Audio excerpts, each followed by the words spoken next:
Vocês já ouviram falar sobre o erro de $1 bilhão? Tony Horan, em 2007, ele publicou um artigo pedindo desculpa por ter criado a referência nula lá em 1962 na linguagem ALGOL. Né?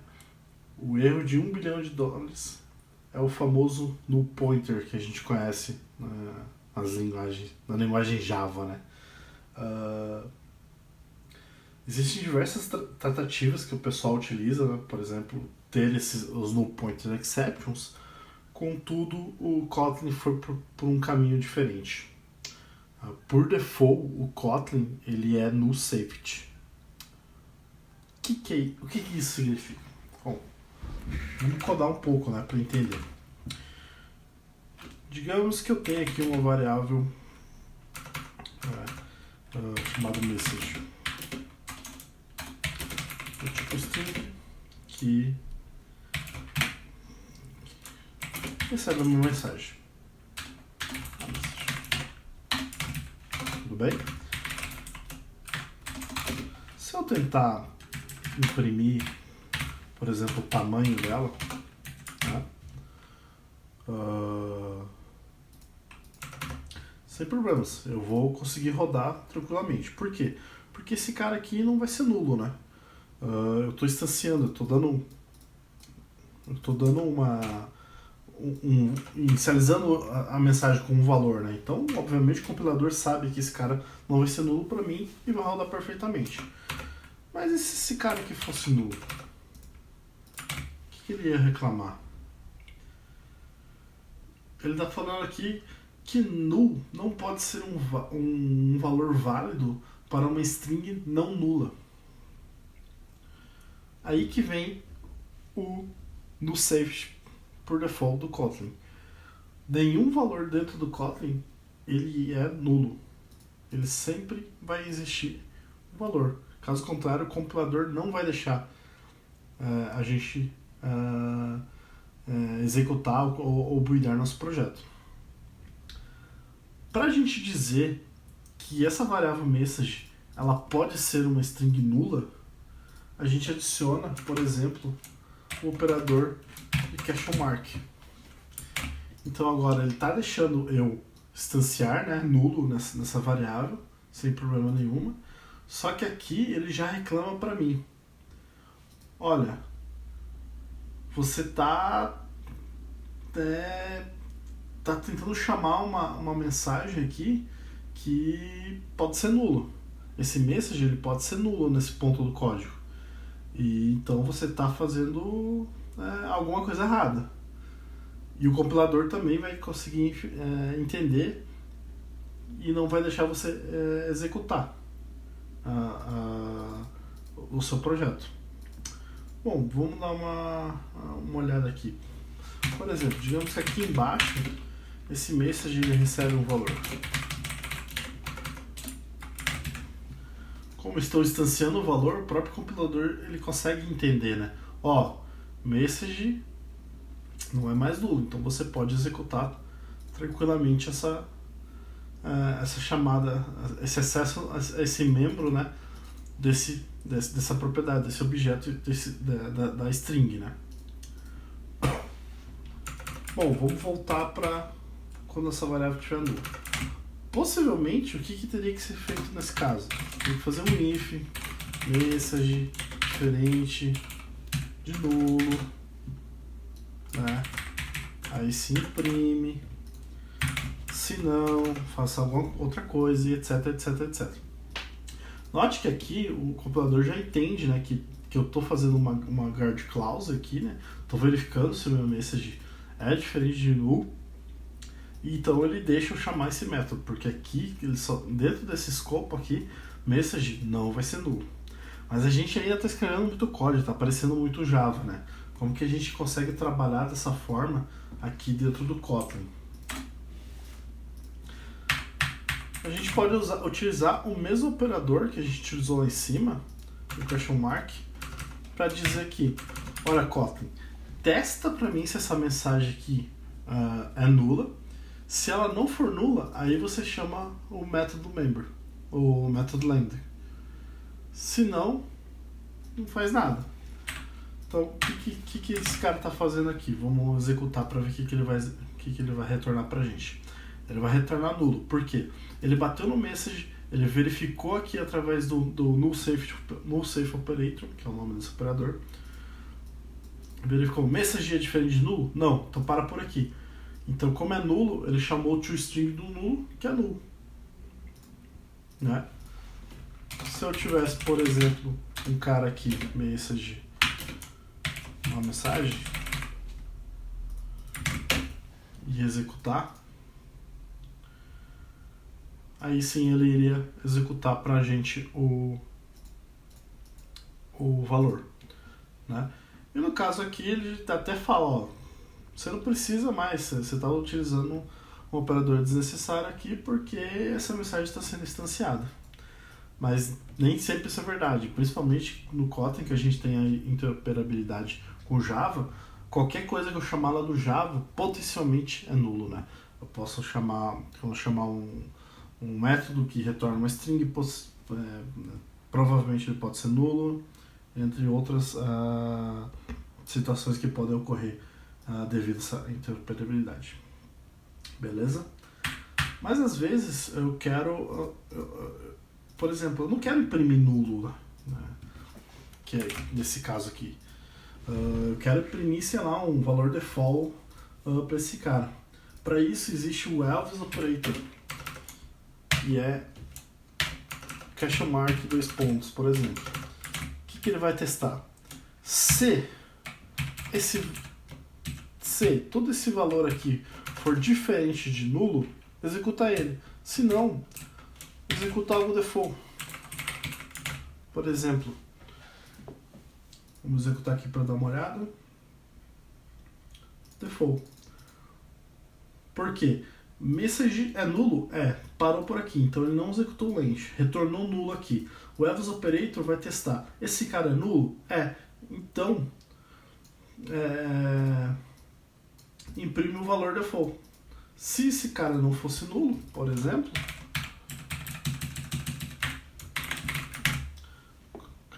colocar só um teste aqui para vocês analisar, ele iria retornar o length. Beleza?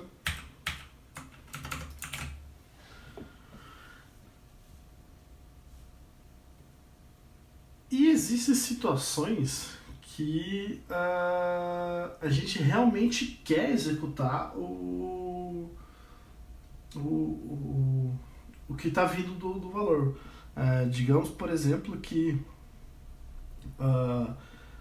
o Kotlin está avisando para mim, olha, esse cara aqui ele é uma string no label, então ela pode ser nula em algum momento, e então você tem que fazer o teste.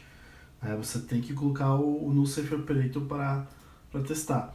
Mas às vezes assim, não Kotlin, eu tenho certeza que esse valor nunca vai ser nulo, então deixa eu continuar, deixa eu fazer, eu sei o que eu estou fazendo, me dá o controle dessa variável.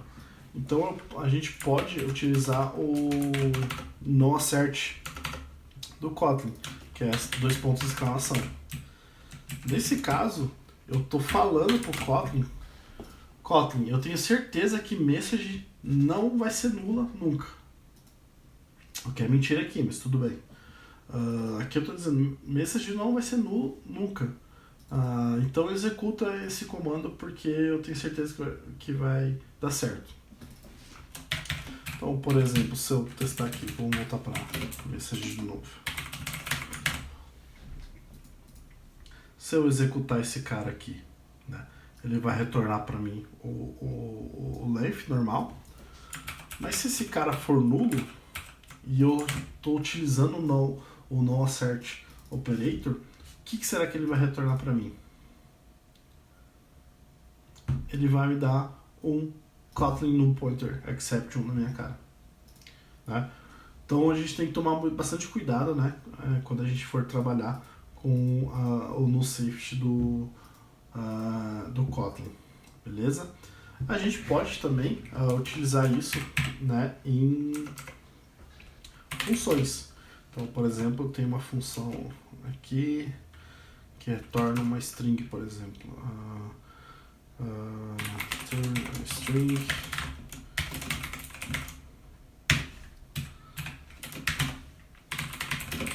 que potencialmente ele pode retornar null, né?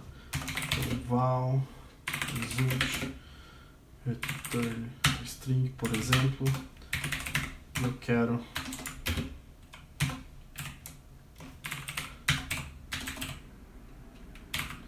também chamar o length desse cara. Então ele vai reclamar da mesma forma pra gente, ó. Esse result aqui, ele é uma string, uma enable string, então possivelmente ela pode ser null em algum momento, então por favor trate de uma forma que não dê pau no nosso programa. Então a gente pode utilizar o nullSafety operator, a gente pode utilizar o else operator também,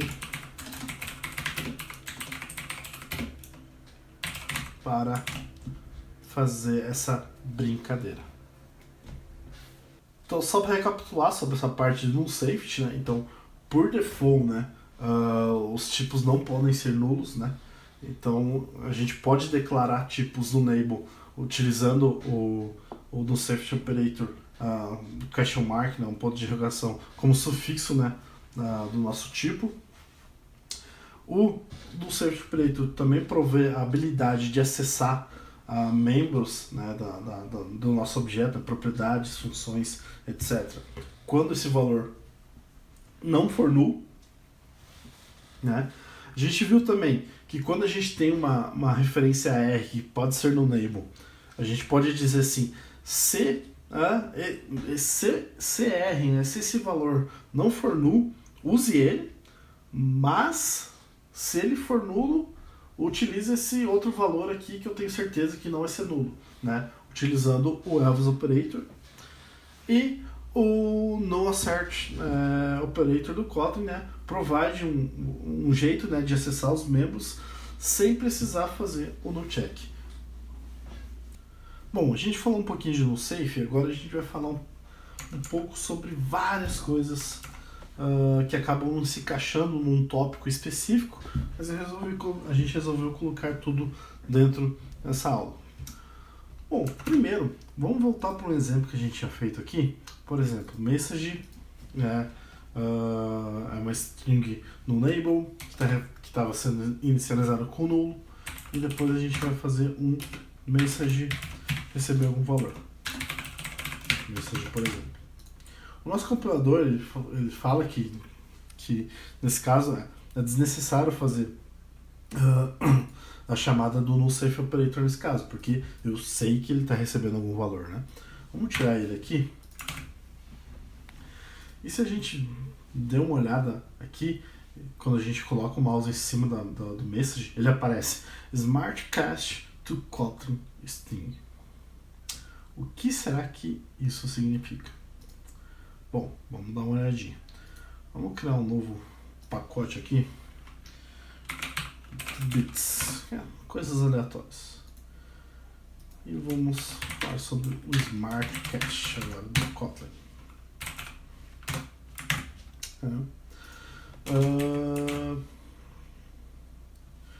Digamos que a gente tem uma função aqui, sei lá, que validate poly, por exemplo, que ele recebe um poly, ok? Aí vamos criar uma classe aqui, square, que estende do poly, que ele tem uma função, por exemplo, isSquare. Retornar um boolean, né? Esse cara aqui vai retornar true pra gente. Fazer assim. Digamos que quando a gente quer chamar esse validate poly, a gente quer verificar, né, se esse polygon é, por exemplo, um square, né? Um if polygon ponto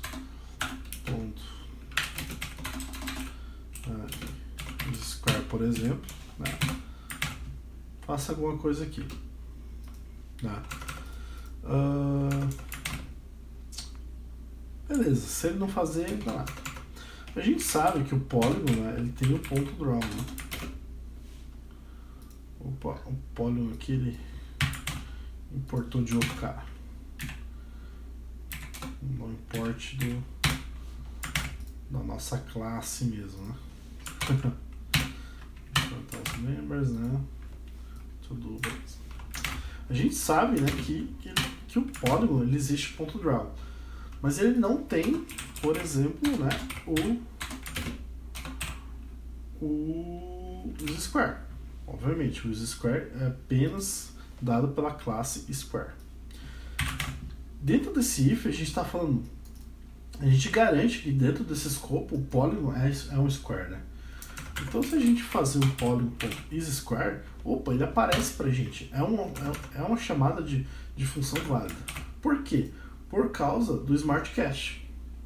Em tempo de compilação, o compilador sabe para mim que dentro desse escopo desse if, eu estou fazendo uma guard clause dizendo que, ó, esse polígono aqui, verifica para mim se esse polígono é do tipo square, e a partir disso, faz o Smart Cache para mim.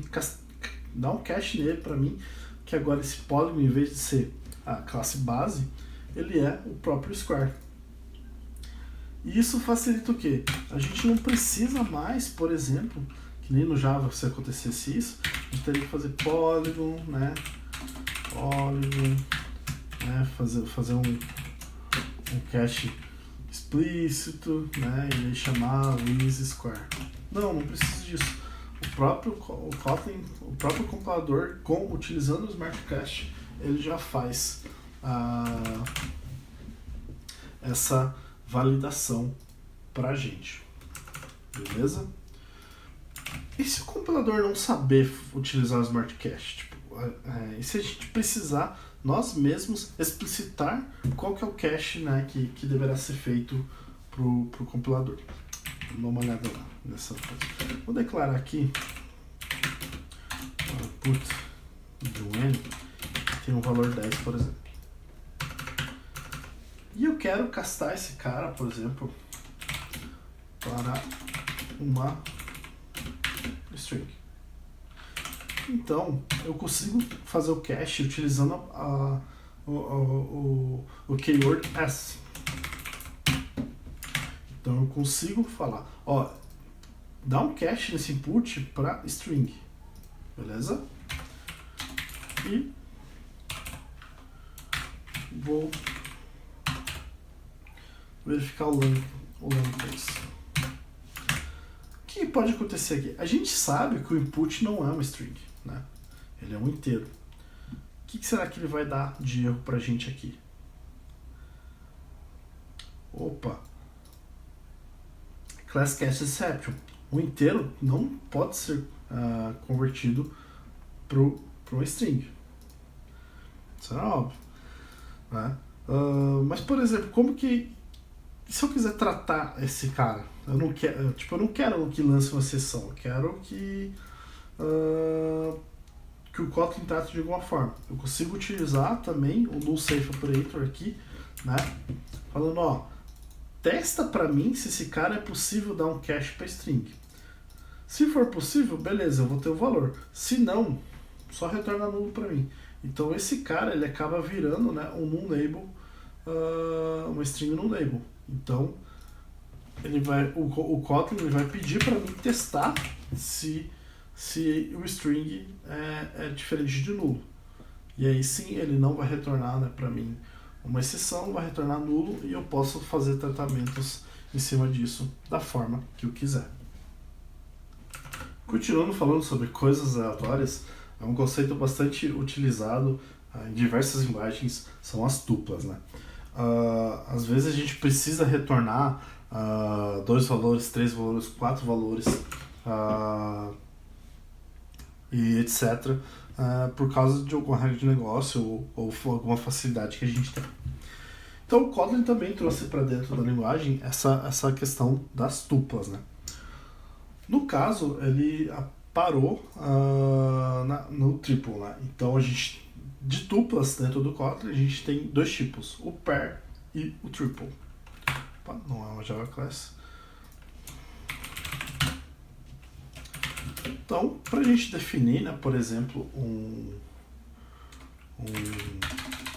uma tupla que seja do tipo pair, por exemplo,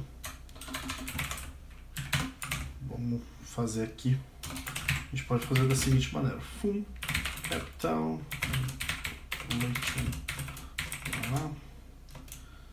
né? Esse cara aqui retorna um pair, né, de string hello, por exemplo.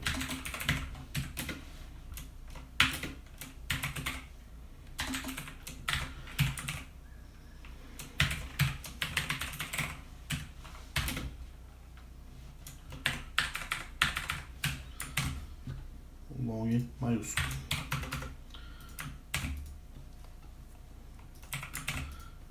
Ponto. A gente tem aqui um pair, né, que retorna, por exemplo, Curitiba 2 milhões, né? Aqui, então, a gente pode utilizar, né, a chamada da função, sem problema nenhum, né? Uma dica aqui, o número, por exemplo, para visualização, 2 milhões é um pouquinho complicado de a gente enxergar que esse cara aqui é 2 milhões, né? Então a gente pode usar o underscore para fazer uma separação, né, desses números para facilitar, né, a nossa vida. Beleza. Para acessar esses valores de um pair, né, a gente vai ver que a gente tem acesso a, por exemplo, o first e o second, né, que seria o primeiro valor e o segundo valor. Então, só print alien, né, por exemplo. Então, capital first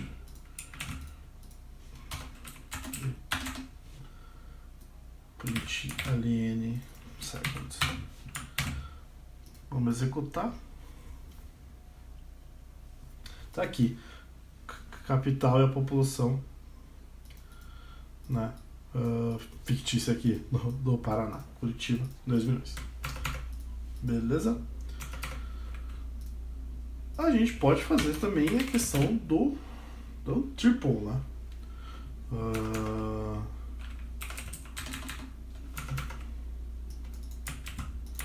Por exemplo, capital,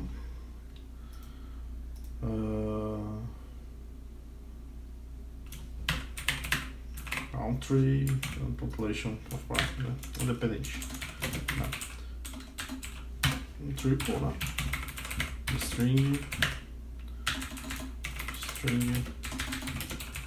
long, por exemplo, só para a gente exemplificar mesmo. Tá? String Brasil 2 milhões, no caso é um triple. E da mesma forma a gente pode acessar o nosso triple.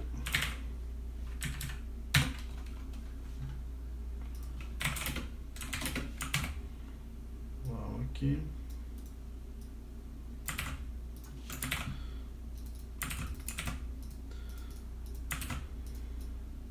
Se a gente for ver, temos acesso a first, second e third.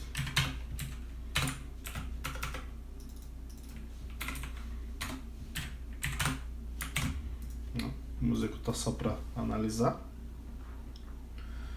Tá aqui.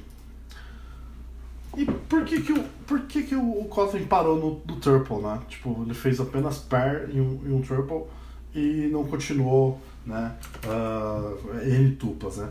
Se a gente entrar aqui dentro do pair, a gente vai ver que ele é um data class, né? Então, se você tiver alguma coisa, algo a mais que tenha mais de 3 parâmetros, 3 retornos, 3 valores que você cria o data class, né? Simbolize o nome daquele data class como que realmente representa aqueles dados, ao invés de utilizar algo genérico como o pair ou um triple. Vou generalizando as tuplas. Bom, legal. First é bacana, second é bacana, mas Semanticamente a gente não está entendendo o que ele retorna. Beleza, o first retorna uma string. O que essa string representa de fato na essência, né? Não é muito legível esse tipo de código pra gente. Então, o Kotlin trouxe um conceito que se chama desconstrução de valores, né? A gente pode definir esses caras, por exemplo, capital population, desconstruir o retorno desse cara em variáveis separadas, por exemplo. Deixa eu esconder esses prints aqui só para vocês verem. Então o que eu estou fazendo aqui? Eu estou pegando esses dois retornos, né, o first e o second, e jogando para cada uma dessas variáveis. Então, se eu mandar imprimir capital e mandar imprimir o population, ele vai imprimir exatamente como se fosse o first ou second. Mas aqui no caso eu estou colocando sentido no meu código, né? Realmente falando, ó, esse cara é o capital, esse cara é o population. Caso eu precise ignorar um dos valores, por exemplo, eu posso utilizar o underscore, né? Então, quando eu utilizar o underscore, ele vai ignorar a variável. E quando eu preciso só do primeiro, né, não preciso do segundo, terceiro, quarto item, eu simplesmente utilizo aquele valor que eu quero. E o legal é que a gente não necessariamente só no pair ou no triple que a gente consegue utilizar esses caras. Lembra que a gente criou um person Kotlin lá, né, que é um data class? A gente pode, por exemplo, criar aqui um person Kotlin, né? Se eu não me engano vamos importar esse cara. Ele é um ID, um string, um e-mail, um ID, um nome, um e-mail. E eu posso, né, não querer criar uma variável com objeto inteiro, por exemplo. Eu simplesmente posso utilizar aqui, né, ID, name, e-mail. Desconstruir, né, essa classe. Por quê? Porque são data classes. Então, para qualquer data class, eu consigo fazer essa desconstrução de valores dentro do Kotlin. Se eu mandar dar um print ln aqui no ID, no nome e no e-mail, por exemplo, vai executar certinho pra gente. Alexandre e-mail@@.com. A gente consegue fazer isso também para loops for, né? Digamos que a gente tem aqui sits Leighton, um stuff. Eu tenho um pair aqui, por exemplo, Curitiba, com 2 milhões de habitantes, e eu tenho aqui um Cascavel to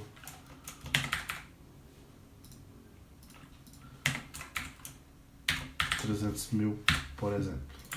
Essa aqui é uma forma diferente de criar um par, tá?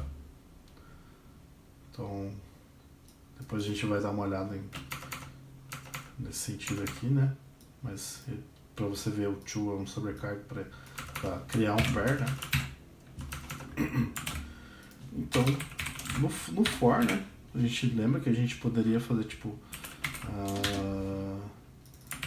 citizen population in, né? citizen population, blá blá blá, e criar, iterar sobre esse array.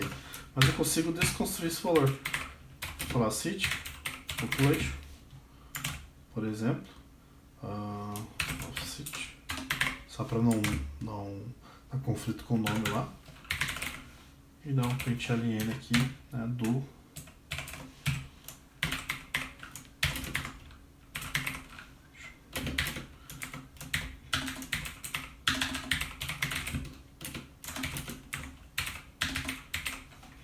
population. Eu consigo desconstruir também dentro do for loops, né? Dentro de arrays. Vou executar aqui para vocês verem. Tá lá, Curitiba, população 2 milhões, Cascavel, população 300 mil. A gente brincou bastante com o null safe do Kotlin, até estouramos algumas exceptions, mas a gente não comentou ainda como trabalhar com exceptions, né, dentro do Kotlin.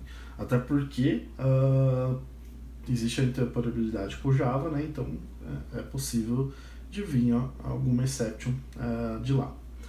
Bom, cabe destacar que o Kotlin, ele não existe o conceito de checked exceptions, assim como o Java, né? No Java, por exemplo, existem o conceito desse checked exception, que é, por exemplo, em tempo de compilação, né, você falar para o teu programador, ó, essa função é possível lançar uma exception, então faço o tratamento dela, diferente dos runtimes no checked exceptions, né? Vamos pegar um exemplo aqui, que é uma classe Java mesmo, só para exemplificar. Por exemplo,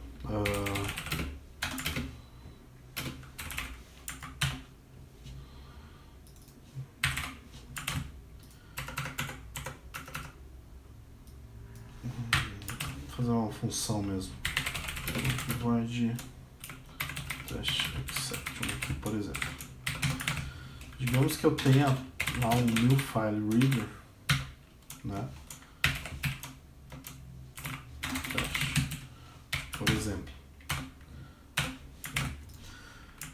E esse new file reader, se a gente for ver, ele dá um throws de file not found exception, né? Esse cara aqui é o conceito de checked exception. Ele obrigatoriamente fala, ó, tô lançando um throws aqui para cima, porque quem que tem que fazer esse tratamento se esse arquivo não for achado é você. Então você tem duas chances, duas opções. Ou você faz engloba esse file reader dentro de um try catch, né, e trata isso, ou simplesmente, né, joga esse throw para cima, né, que fala assim, ó, quem chamar esse método aqui de text exception sobe, faz o tratamento da exception. No Kotlin não existe isso, tá? Então,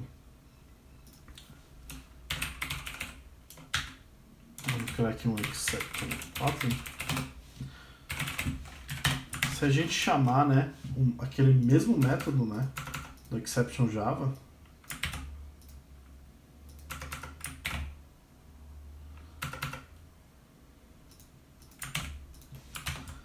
e fazer o import e tudo mais,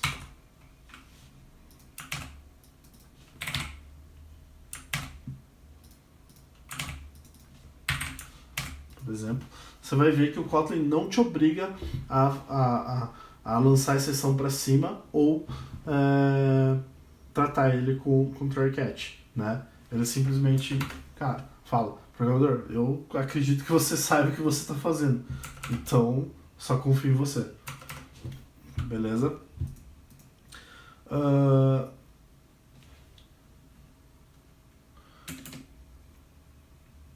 Vamos criar uma classe aqui chamada not a number exception.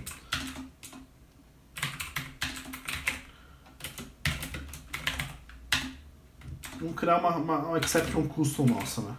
Então, toda exception, ele herda desse throwable, né?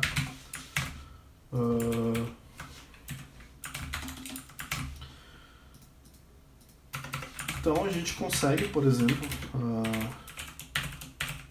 number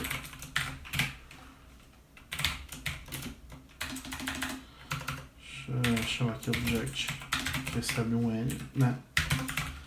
When object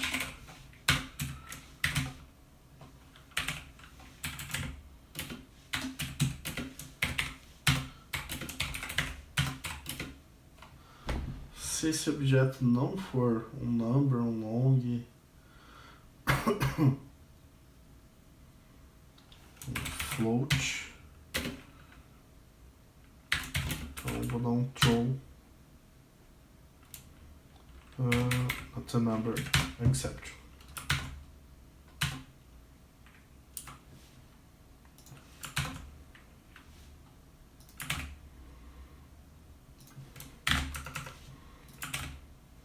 Né? O que eu estou falando aqui? Se esse objeto ele não for um número, um long, um float, né? Dá um throw exception. Throw not a number. Que foi a exception que a gente testou agora. Vamos tirar esse cara aqui, porque esse cara vai dar um throw pra gente. Então, vamos chamar aqui o check if is number e passar, por exemplo, um 10 aqui. A princípio, ele não vai dar nenhum throw pra gente. Perfeito. E se agora a gente passar uma string para ele aqui, ele vai dar um throw not a number exception, que foi a exception que a gente criou. Beleza. Como a gente pode fazer esse tratamento? Com um try catch normal, né? Como qualquer... igual no Java, por exemplo. Então, tem um try aqui e dá um check, dá um catch aqui, por exemplo, exception, faça alguma coisa. Então agora ele vai cair dentro do nosso try catch, vai ser capturado pela exceção e não vai apresentar nada porque eu não estou validando nada. Um detalhe aqui da exceptions, que o try catch ele pode ser utilizado como expressão, assim como o if e o when. Então, eu consigo capturar, né, o que retorna desse cara. Vamos ver o que ele está retornando aqui quando a gente tenta fazer o try catch. Né? Está retornando caught unit, né? Lembrando que dentro de uma expressão, a última linha é o retorno dela. Então, por exemplo, se eu tiver um 10 aqui e um 20 aqui, ele vai me retornar 20 porque ele caiu dentro do catch. E se eu tiver, por exemplo, um final aqui, tá? Que é bastante comum usar, retorne 30, por exemplo. Vou colocar um print array aqui, só para exemplificar que ele caiu, né, dentro do final, e executar ele. Vamos ver o que acontece, o que o Kotlin entende. Ele retornou 20, que ele retornou do catch. Por quê? O final ele não entra dentro do resultado da expressão, tá? Então, por exemplo, se esse cara aqui sair desse catch e voltar para um 10, então ele teria que retornar 10 pra gente. Ele vai retornar 10 ainda, ele não vai retornar o 30 do final, né? Porque o final não entra dentro da expressão do try catch, é apenas o try e n catches possíveis. Beleza? Bom, resumindo então, a gente viu ali sobre o Smart Cache, que salva bastante boilerplate do nosso código. A gente não precisa mais fazer aquelas aqueles caches que a gente tinha que fazer dentro do Java, o próprio compilador já entende que dentro de um escopo, depois que você testou, ele consegue fazer esses smart caches, né? Que tuplas, né, são restritas, né, por pair triples. A gente viu que meramente não passa de data class, então você consegue, se você precisar criar mais, você consegue sem problemas nenhum. Que desconstrução de valores, né, traz uma melhor semântica, né, para o seu código, né, e funciona também com qualquer tipo de data class. Também vimos, né, que não existem checked exceptions dentro do Kotlin, então a gente consegue fazer, a gente não precisa necessariamente realizar tratamentos dentro do Kotlin com try catch explícitos, principalmente porque eles falam que em grandes projetos, né, vários try catches ficam vazios, não são tratados, então o problema continua, por isso que eles optaram pelo no checked exceptions. Não foi mostrado aqui, mas constantes podem ser utilizados como objetos, né? Ou declarar propriedades como top level, né, dentro de um arquivo. E também que a gente consegue utilizar annotations sem problema nenhum, assim como o Java. E daqui a algum tempo a gente vai aprender a criar nossas próprias annotations dentro do Kotlin. Valeu, galera!